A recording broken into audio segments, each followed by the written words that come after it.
In this video, we will discuss about the regulation of mRNA initiation.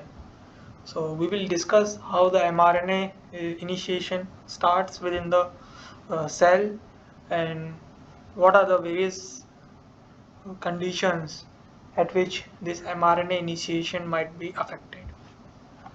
So let us start with the normal global protein synthesis.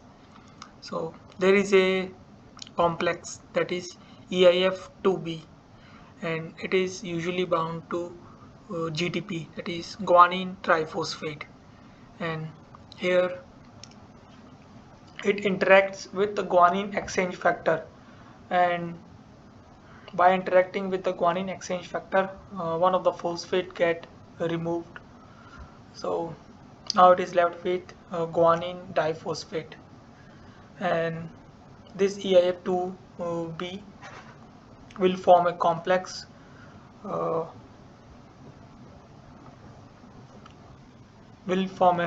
complex that is EIF2 alpha, gamma beta and guanine triphosphate by by interacting with the guanine exchange factor, and this complex will form after the formation of this condition, that is EIF2 beta attached to GDP. So after this, in this complex will form, that is EIF2 alpha, beta, gamma, and it is attached to GTP. And this complex will bind to the methionine. This is the first amino acid, or this is the amino acid corresponding to the start codon, that is AUG in the mammalian cells. So this methionine tRNA will bind to this complex, and this is together called as ternary complex EIF2 GTP methionine tRNA, and they will interact with the 40S ribosome or the small ribosome unit to form, and along with that it also interact with some other factors that is not shown in the figure to form this 43S pre-initiation complex, and it will then bind to the mRNA and scan the mRNA from 5 prime untranslated region, that is it is scanning the mRNA from 5 prime untranslated region till it finds the start codon, that is AUG, and as soon as it recognizes the AUG, it interacts with the AUG, and simultaneously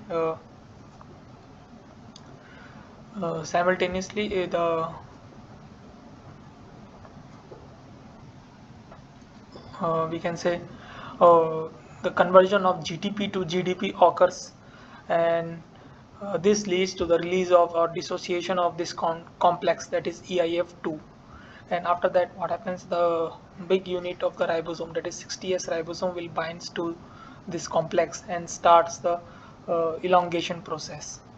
This is how the normal translation process occurs within the cells. So what problems happens in this normal global protein synthesis is that when the phosphorylation of this complex occurs, then it is no longer react with the guanine exchange factor. So because of this, because of the phosphorylation of EIF2, uh, it, it it is it it is inhibited against the action of this guanine exchange factor. This leads to the lack of this ternary complex within the cell, and lack of ternary complex will lead to lack of mRNA translation, or global mRNA translation will get affected. So this is how the normal process works, and this phosphorylation of the complex affects the mRNA translation. So let us now understand two conditions. First is unstressed condition or physiological condition or the normal condition. Another one is the stress condition. In the physiological condition, we have the enough ternary complex and it is not limited. So when this upstream open reading frame 1 translation occurs, is completed, and the mRNA reaches the second open second or upstream open reading frame 2. When it reaches the upstream open reading frame 2, the ternary complex, it will be able to interact with the ternary complex, and the translation of this upstream open reading frame 2 occurs, and this will diminish the translation of main open reading frame, as most of the work is done by this upstream open reading frame 2. However, in case of stress condition, the ternary complex is limited. It is not available as much amount as it is in physiological condition. Because of this, when the translation of this upstream open reading frame 1 complete, and it is scanning through the upstream open reading frame 2, it is not able to find out and the ternary complex most of the time.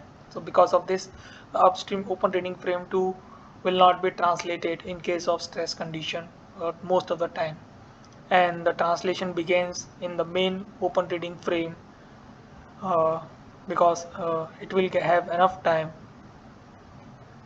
to get at least few to get at least some ternary complex, to get at least ternary complex before it reaches the start codon of the main open reading frame. So in stress condition, the main open reading frame is translated more, whereas in case of physiological or unstressed condition, upstream open reading frame 2 is translated more. So I hope you have understood the regulation of mRNA initiation within the cells and the different conditions. If you need to understand this thing in details, you can go through the reference that has been provided in the description. That's all for this video. Thank you for your time.